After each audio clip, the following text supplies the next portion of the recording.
আসলে এটা কোনো কোটা আন্দোলনই ছিল না, এটা ছিল হিন্দু নিধন যজ্ঞ। না পালিয়ে যেতে পারলে তারা যেন ইসলামে ধর্মান্তরিত হয়, কি বর্বরচিত ভাবে তাদেরকে মারা হচ্ছে নির্বিশেষে। হিন্দু নিধন চলছে। বাংলাদেশ কেবল মুসলমানের জায়গা নয়, কিন্তু অসহায়কে আশ্রয় দেওয়া এটা ভারতবর্ষের কালচার। হামলা করা হচ্ছে, দেশের বিভিন্ন প্রান্তে চলছে হিন্দুদের উপর হামলা, এবং যার ফলে আমরা দেখতে পাচ্ছি যে হামলার পরে বাংলাদেশের বহু জায়গায় কিন্তু হিন্দুরা একত্রিত হয়ে তার জন্য আন্দোলনও করছে। কি বলবে বিষয় নিয়ে? আসলে এটা কোনো কোটা আন্দোলনই ছিল না, এটা ছিল হিন্দু নিধন যজ্ঞ, যাতে বাংলাদেশ থেকে হিন্দুরা পালিয়ে আসতে বাধ্য হয়। হিন্দুরা যেটুকু হিন্দু ওখানে পড়ে রয়েছে, সরকারি হিসেবে 7 থেকে 8%, কিন্তু আমাদের হিসেবে সেখানে 3 থেকে 4% হিন্দু এখনো বেঁচে পড়তে আছে, যাতে তারা যে কোনো উপায়ে ভারতবর্ষে বা অন্য কোথাও পালিয়ে চলে যায়, হিন্দু শূন্য হয়ে যায়। না পালিয়ে যেতে পারলে তারা যেন ইসলামে ধর্মান্তরিত হয়, তার জন্যই এই প্রচেষ্টা। গোপন এজেন্ডা জামাত ইসলামের আজকে সবার সামনে এসে গেছে। নালে হাসিনা সরকারের যখন পতন হলো, তারপর কেন হিন্দুদের মারা হবে? কি নৃশংসভাবে তাদেরকে মারা হচ্ছে, কি বর্বরচিতভাবে তাদেরকে মারা হচ্ছে। কোথাও আগুন লাগিয়ে দিচ্ছে, কোথাও গলা কেটে ফেলছে, কোথাও ভোজালির কোপ, একটার পর একটা কোপ পড়ছে, তার হাত ছিটকে বেরিয়ে চলে যাচ্ছে দেহ থেকে। এই দৃশ্য দেখতে পাওয়া যায় না। সেখানে স্ত্রী, শিশু, যুবক, বৃদ্ধ নির্বিশেষে হিন্দু নিধন চলছে। এই হিন্দু নিধন আটকাতে গেলে সারা বাংলাদেশে যে 2 কোটির ওপর হিন্দু আছে তাদের একত্রিত হতে হবে। প্রায় 2 থেকে 4 কোটি হিন্দু এখনো বাংলাদেশে রয়ে গেছে। এরা যদি এক হতে পারে তাহলেই কেবলমাত্র এরা এদের প্রাণ, সম্ভ্রম, জাতি, ধর্ম বাঁচাতে পারবে। বাংলাদেশ কেবল মুসলমানের জায়গা নয়।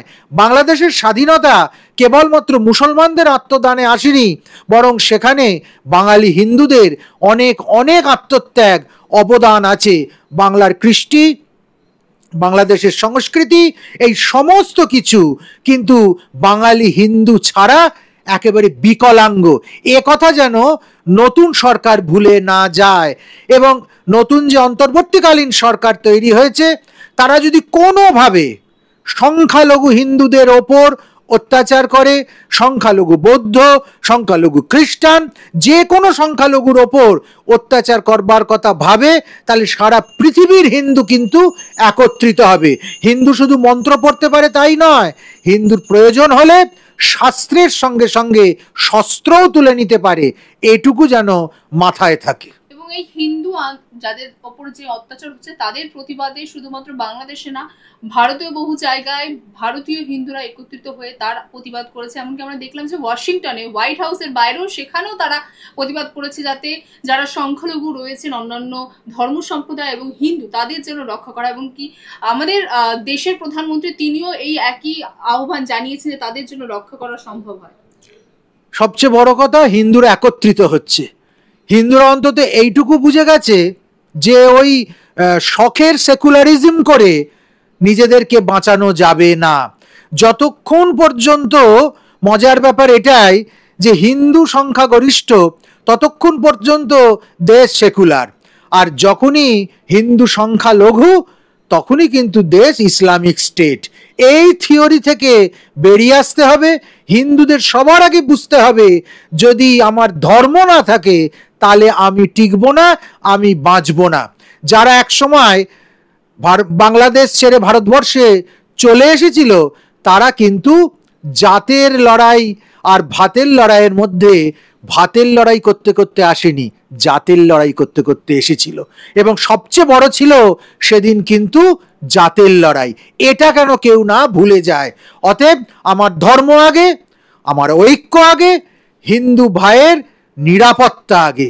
হিন্দু যেখানেই আক্রান্ত, হিন্দু সন্ন্যাসী এবং হিন্দু জনগোষ্ঠী সেখানেই একত্রিত হবে। এটা কিন্তু আজকে সারা পৃথিবী জুড়ে প্রমাণিত হচ্ছে। এটা ভারী শুভ সংকেত। 1941 সালে যেখানে বাংলাদেশে হিন্দুদের সংখ্যা ছিল প্রায় 28%-এরও বেশি, সেখানে 2011-এর যে জনগণনা সেখানে দেখা যায় 8.4%। কিন্তু এখন যেটা মনে করা হচ্ছে, যদিও জনগণনা হয়নি, যে সেই সংখ্যা হয়তো আরো কম হয়েছে বা বৃদ্ধি তো পায়নি, তার থেকে অনেক হ্রাস পেয়েছে সংখ্যা। এখন 4-5% বাংলাদেশে হিন্দুর সংখ্যা। ওরা যাই বলুক না কেন, এবং সেন্সাস করলেই, জনগণনা করলেই দেখতে পাওয়া যাবে 4-5%, তাও সেই 4-5% হিন্দুও থাকবে না। মানুষ তো আগে প্রাণে বাঁচবে। দলে দলে হিন্দুরা এই ঘটনার পর তারা যেমন একত্রিত হচ্ছে, ঠিক তেমনি অন্য চিত্রও আছে গ্রামের দিকে। তাদেরকে বাধ্য করা হচ্ছে ইসলাম কবুল করতে। এই প্রচণ্ড একটা দুর্বিষহ পরিস্থিতি থেকে হিন্দুদের মুক্তি দিতে পারে হিন্দু ঐক্য। হিন্দুকে এক হতে হবে। সবার আগে জাত্যাভিমান, কোনো রকম মেকি সর্বধর্ম সমন্বয়ের বার্তা মাথায় নিলে চলবে না। আগে আমরা হিন্দু, হিন্দুকে হিন্দু বলে গর্বিত হতে হবে, এবং হিন্দু যেদিন থেকে হিন্দু বলে গর্বিত হবে, একত্রিত হবে, সেদিন থেকে কিন্তু হিন্দুর শক্তির কাছে কোনো শক্তি দাঁড়াতে পারবে না। আচ্ছা, একটা শেষ প্রশ্ন করবো, যে শেখ হাসিনাকে ভারত আশ্রয় দিয়েছে এবং এই বিষয়টি নিয়েও বাংলাদেশে বহু মানুষ ক্ষুব্ধ আছে, এবং সেখানে কি কোথাও কি এই ক্ষুব্ধতা যে কোথাও ফলাফল কি হিন্দুদের উপর হচ্ছে, তাদের উপর যে হিংস্র হচ্ছে? এখন বাংলাদেশকে সন্তুষ্ট করতে গিয়ে কূটনৈতিক আশ্রয় যাকে দেওয়া হয়েছে তাকে দেশ থেকে দূর করে তাড়িয়ে দেওয়া সনাতন ধর্মের রীতি নয়, অন্তত ভারতবর্ষের সেটা কালচার নয়। এর আগেও আমরা দলাই লামাকে আশ্রয় দিয়েছি, আশ্রয় দিয়ে চীনের বিরাগ ভাজন হয়েছি। আজ আবার আমরা শেখ হাসিনাকে আশ্রয় দিলাম, আশ্রয় দিয়ে হয়তো ঘুর পথে আমেরিকার বিরাজ ভাজন হতে পারি। কিন্তু অসহায়কে আশ্রয় দেওয়া, এটা ভারতবর্ষের কালচার, কৃষ্টি, সংস্কৃতি, ভারতীয়তার একটা সবচেয়ে বড় পদক্ষেপ। শেখ হাসিনা ভালো কি মন্দ, হিন্দুদের জন্য নিরাপদ না বিপজ্জনক, এসব প্রশ্ন পরে হবে। আগে একজন অসহায় দেশপ্রধান আমাদের কাছে আশ্রয় চেয়েছে, তাকে আমরা আশ্রয় দিয়েছি। এটার মধ্যে কোনো রাজনীতি আছে বলে আমি মনে করি না।